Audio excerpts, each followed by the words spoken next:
विधेयक प्रमाणीकरण के मांग करैत नागरिकता पीड़ित संघर्ष समिति अनशन शुरू कयने छै।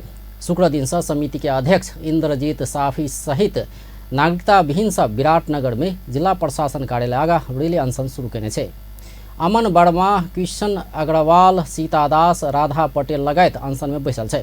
एहिसँ पहिने बृहस्पति दिन समिति झापा के बिरता मोड़ में प्रदर्शन कयने छल। ओ सब पूर्व राष्ट्रपति विद्यादेवी भण्डारी द्वारा प्रमाणीकरण नहीं कयल गेल नागरिकता विधेयक वर्तमान राष्ट्रपति रामचंद्र पौडेल द्वारा प्रमाणीकरण कयल जेबाक मांग करैत आयल छै। राष्ट्रपति कार्यालय में रहल ई विधेयक निष्क्रिय नहीं भेल ओकर सबके तर्क रहल छै। निष्क्रिय नहीं भेल विधेयक राष्ट्रपति पौडेल द्वारा प्रमाणीकरण कयल जेबाक ओकर सबके कथन छै।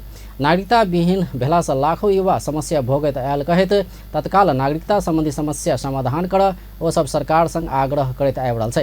एहिसँ पहिने ओ सब गृह मंत्रालय लगायत विभिन्न सरोकार वाला निकाय के पहलकदमी के लेल आग्रह करैत ज्ञापन पत्र बुझौने छल। बुध दिन मात्रे उप प्रधान तथा गृह मंत्री नारायण काजी श्रेष्ठ नागरिकता विधेयक संसद में पेश करबाक बतौने छलथि। ओ पुरान विधेयक के प्रमाणीकरण कर कानून अनुसार नहीं मिलबाक त्यहाँ नया विधेयक आनबाक तैयारी कयने बतौने छलथि। संघर्ष समिति दू बेर संघीय संसद पारित क चुकल विधेयक के तत्काल प्रमाणीकरण कयल जेबाक अड़ान राखैत आयल छै।